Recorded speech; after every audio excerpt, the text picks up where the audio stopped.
Bom, esse é mais um Política em Pauta, onde nós conversamos sobre o momento que está ocorrendo na política brasileira.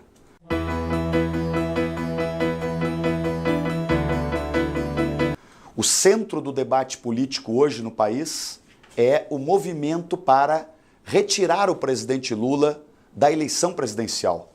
E, nesse sentido, a seletividade da justiça, a partidarização de setores da justiça brasileira estão exercendo um papel decisivo. Quando eu digo isso, eu justifico. Você olha a situação, por exemplo, de Eduardo Azeredo, que está sendo julgado por algo que ocorreu em 1998, 20 anos depois, não se concluiu o julgamento dele. O presidente Lula, em poucos meses, foi denunciado, investigado, julgado e foi retirado a sua liberdade para que ele não pudesse concorrer a presidente da República. Outra questão que ilustra o que eu estou falando. Em decisão recente, a ministra presidente do Supremo Tribunal Federal, Carmen Lúcia, deveria, por óbvio, ter pautado a ação declaratória de constitucionalidade, que é uma análise que o Supremo deveria fazer para valer para todos os brasileiros. E ela preferiu manipular a pauta do Supremo Tribunal Federal do país, colocando o habeas corpus do presidente Lula antes da avaliação da ação declaratória de constitucionalidade. O resultado do habeas corpus e daquilo que dizem será o resultado da ação declaratória de constitucionalidade mostram bem a divisão que está a justiça brasileira, a insegurança jurídica que nós estamos e o papel de setores do judiciário para incidir na disputa político-eleitoral entre os candidatos a presidente da República. Porque, primeiro, o habeas corpus deu 6-5. Dizem que se a ação declaratória de constitucionalidade tivesse sido pautada, o 6-5 seria o contrário e o presidente Lula não poderia ter sido preso. Então, a prisão política de Lula se torna cada vez mais clara para um número muito grande de brasileiros, para a maioria dos brasileiros, inclusive. Vejam nesta seletividade da qual eu falo, da partidarização de setores da justiça, como é tratado Aécio Neves, que foi o candidato derrotado por Dilma na última eleição.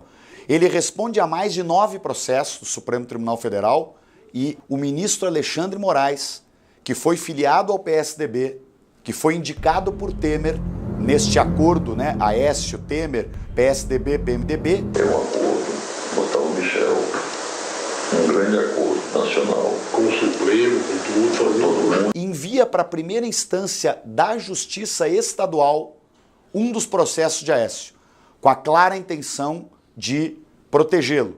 Então, ele demorou muito para virar réu e já tem um dos seus processos devolvidos para a primeira instância para protegê-lo. Vamos analisar o exemplo de Alckmin, que é o candidato do PSDB e o candidato, aliás, dos setores conservadores, o preferido dos setores conservadores na política brasileira. Ele responde também a um processo que nasceu da delação da Odebrecht. Lá na delação, e eu não vou pré-julgar Alckmin, mas lá diz que ele recebeu 10,4 milhões. Alguém no Ministério Público tomou a decisão, já de antemão, que este dinheiro, em se tratando de Alckmin, em se tratando do PSDB, é uma questão de justiça eleitoral e que Alckmin não deveria ter o seu caso enviado para a primeira instância da Lava Jato, como todos os outros que foram investigados. Então, a síntese qual é?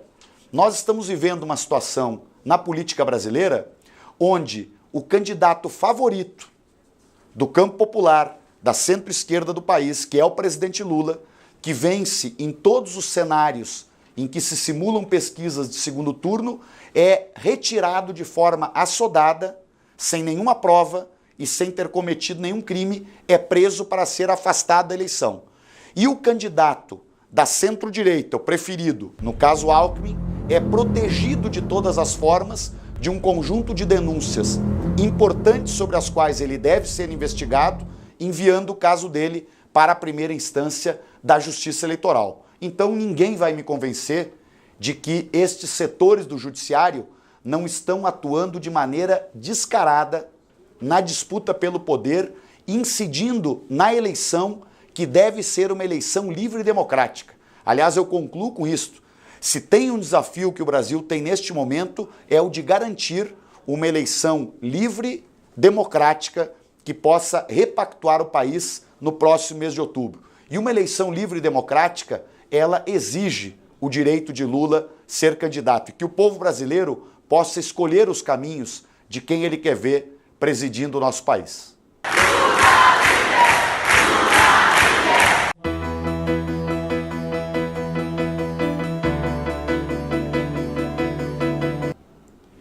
Este foi mais um Política em Pauta, um programa curto que nós queremos fazer todas as semanas, analisando temas centrais na conjuntura política do país. Acompanhe o nosso Facebook, acompanhe o nosso WhatsApp e acompanhe o nosso Política em Pauta.